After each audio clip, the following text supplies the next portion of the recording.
Zamba pambola yo ozuli bakwa ko ya babiso na ndako na yo na musala na kata ba fer.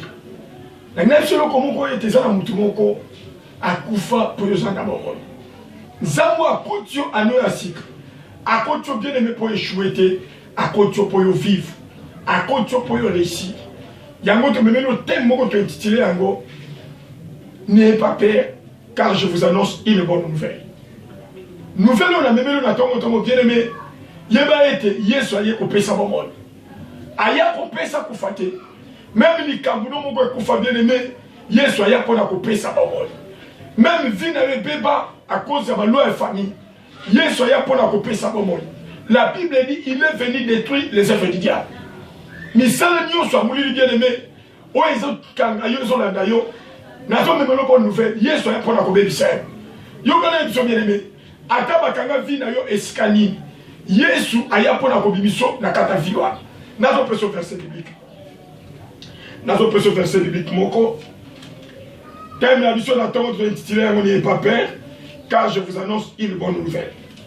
Nazo peso verset biblique moko. Na mukanda na Luc chapitre 2. Luc chapitre 2 verset 8 à 14 nous lisons au nom des Juifs. Luc chapitre 2 verset 8 à 14. Il y avait dans cette même contrée des bergers qui passaient dans les champs le veille de la nuit pour garder leurs troupeaux. Et voici un ange du Seigneur leur apparut et la gloire du Seigneur resplendit autour d'eux. Ils furent saisis d'une grande frayeur, mais l'ange leur dit, ne craignez point, car je vous annonce une bonne nouvelle, qui sera pour tout le peuple le sujet d'une grande joie. C'est qu'aujourd'hui dans la ville de David, il vous est né un sauveur qui est le Christ, le Seigneur. Et voici à quel signe vous le reconnaîtrez. Vous trouverez un enfant émailloté et couché dans une criche.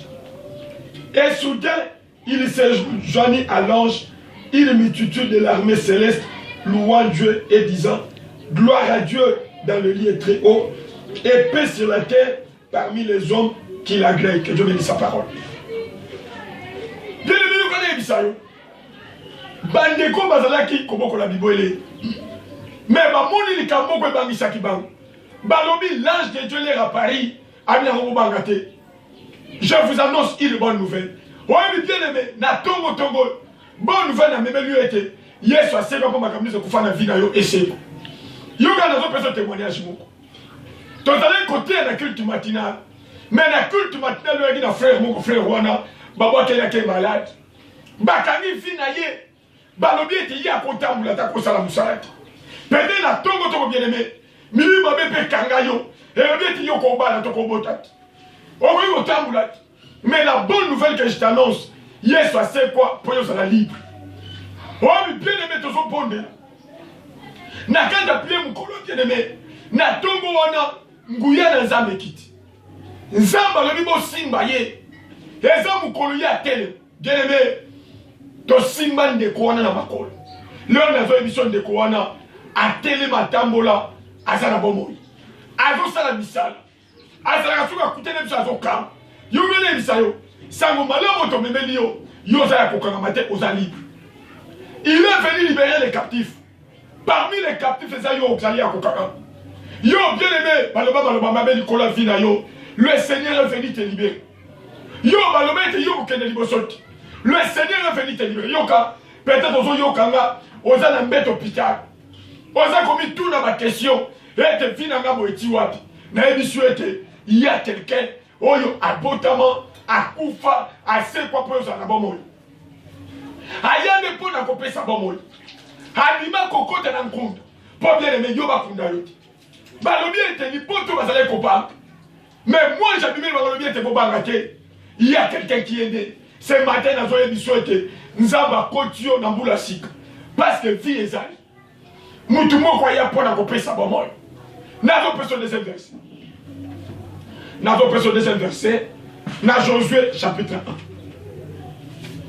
Josué chapitre 1.